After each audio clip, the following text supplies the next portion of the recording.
So friends, जिसका सबको बेसब्री से बहुत इंतजार था, वो इंतजार सबका ऑलमोस्ट खत्म हो चुका है क्योंकि सपना दीदी का वीडियो आ चुका है। सो आइए इसके बारे में आज कुछ बात करते हैं। Hello hi, welcome back to my channel earth mom Dehradun. मैं हूं ज्योति, वेलकम करती हूं आप सभी का अपने चैनल में। So without further delay let's get start the video. So friends, लोग एक्सपेक्ट बहुत कर रहे थे, लेकिन जब वीडियो सामने आया तो टाई फिश। मैंने अपनी प्रीवियस वीडियो में सपना के फेवर में बात की थी क्योंकि उस टाइम पे मैं एक न्यूट्रल रिएक्शन दे रही थी, एक भाई और बहन की इमेज को देखते हुए एक रिएक्शन दे रही थी। मैंने अपने कमेंट सेक्शन में भी लोगों से बात करते हुए यही बोला कि मैं सिर्फ सपना के रिस्पॉन्ड का वेट कर रही हूँ। जहां सपना दीदी की वीडियो आई उसके बाद जाहिर सी बात है कि क्वेश्चन सपना पे भी उठेंगे, लेकिन फ्रेंड्स रिस्पॉन्ड इतना ठंडा था कि जिस चीज की एक्सपेक्टेशन किसी भी ऑडियंस ने नहीं की होगी। साथ ही साथ वीडियो में भर भर के कोलैब्स और प्रमोशन किए जा रहे थे, और तो और रोने का नकली नाटक तक किया जा रहा था। थंबनेल देख के ये दिखाया गया कि सपना बहुत रो रही है, लेकिन एक्चुअल वीडियो में सपना की आंखों से एक बार भी आंसू नहीं बहा। वो बार बार सिर्फ इमोशंस कार्ड प्ले करके ऑडियंस को सब्सक्राइब कर दो, मुझे सपोर्ट कर दो, मुझे सपोर्ट कर दो। शुरू दिन से लेकर वो अभी तक अपने इसी डायलॉग पे कंटिन्यू है और ना जाने ये डायलॉग उनका कब तक आगे कैरी ऑन होगा। बात उन्होंने एक बोली कि मुझे अपने लिए बुरा नहीं लगा, अपनी बेटी के लिए बहुत बुरा लगा, तो उस बेटी के लिए स्टैंड क्यों नहीं लिया गया? जग जाहिर है कि माँ अपने लिए सब कुछ बर्दाश्त कर लेती, लेकिन जब बात उसकी औलाद पे आती है तो वो माँ कोई भी हो, चाहे एक गरीब माँ हो, चाहे एक अमीर माँ हो, चाहे कैसी भी माँ हो, अपने बच्चे के लिए कोई भी माँ कभी भी किसी के मुंह से अपशब्द बर्दाश्त नहीं करती। और यहाँ तो एक या दो लोगों के बीच में बोलने वाली बात थी ही नहीं, यहाँ तो हजारों लाखों लोगों के बीच में उनकी बेटी के ऊपर ऐसी ऐसी तोहमत लगाई गई, तो उस माँ ने उस चीज का डट के सामना क्यों नहीं किया? क्योंकि वो इस चीज का अगर सामना कर देती तो वहां से भी उसे बदले में रिस्पॉन्ड आता। और क्योंकि टालू भैया ने इस चीज का चैलेंज दिया था कि मैं इसके हस्बैंड को सामने लेके आऊंगा, तो हो सकता है कहीं ना कहीं सपना दीदी को इस चीज का डर लग गया हो कि अगर उनके हस्बैंड कैमरे के सामने आ गए तो बहुत सारी चीजें जो अभी तक दुनिया को पता ही नहीं है, जो दुनिया से हाइड है, क्योंकि हर किसी ने स्टोरी का सिर्फ एक पहलू देखा है, दूसरा पहलू किसी ने नहीं देखा। बहुत आसान होता है जो इंसान कैमरे पे है ही नहीं, अवेलेबल है ही नहीं, उसके बारे में बहुत सारी अफवाहें उड़ाना, लेकिन सच्चाई तब पता चलती है जब आमने सामने दोनों पार्टी बैठी हो और दोनों की बातें सुनी जाए। तो कहीं ना कहीं शायद कालू भैया की उस धमकी से डर के सपना ने इस बारे में बात नहीं करी, अपने बारे में कोई बात ही नहीं करी, सिर्फ अपनी बेटी के लिए बोला कि मेरी बेटी पे इल्जाम लगाया, लेकिन अपनी बेटी का भी उन्होंने खास कोई स्टैंड नहीं लिया, जो देखने में बहुत ही ऑकवर्ड लगा।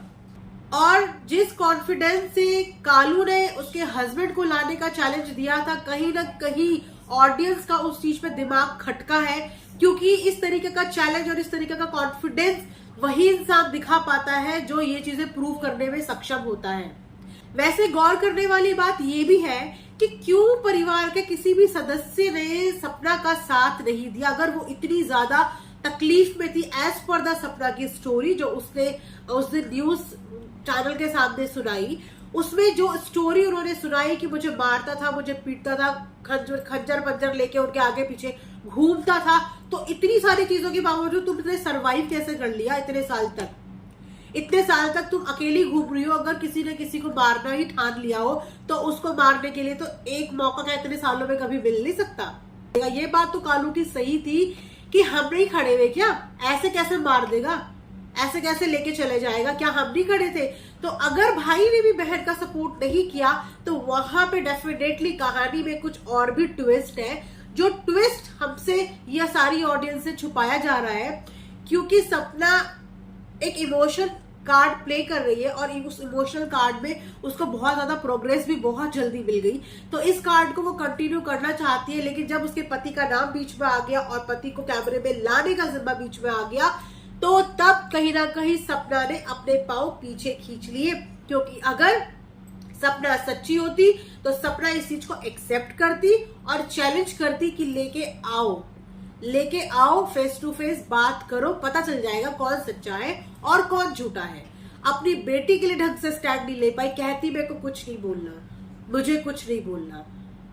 ये वही सपना है जो चैनल के लिए, कपड़ों के लिए वीडियो बनाने पे आ गई थी। ये वही सपना है। जब चैनल पे बात आई, जब पैसों की बात आई, तो ये क्लैरिफाई करने के लिए वीडियो पे आ गई थी। लेकिन जब इतने सारे एलिगेशंस लग गए, कैरेक्टर पे बात हो गई, बेटी के ऊपर बात हो गई, तब इस सपना के मुंह से एक भी जुबान नहीं निकली। इसने चुप्पी साधना बेटर समझा।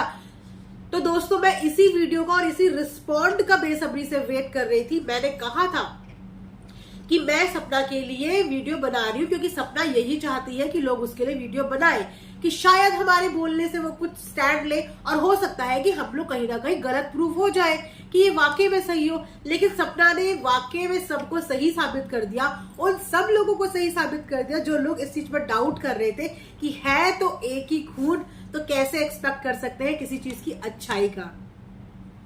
तो ऑलमोस्ट जिनके अंदर दिमाग होगा ना, तो सपना का ड्रामा भी लोगों के सामने से बिल्कुल एक्सपोज हो चुका है कि ये कुछ नहीं कर रही है, ये सिर्फ इमोशनल कार्ड प्ले कर रही है और खुद की गलतियां हैं, बहुत सारी गलतियां हैं। इसीलिए फ्रंट फुट पे आके इसने अपने लिए और अपनी बेटी के लिए कोई स्टैंड नहीं लिया।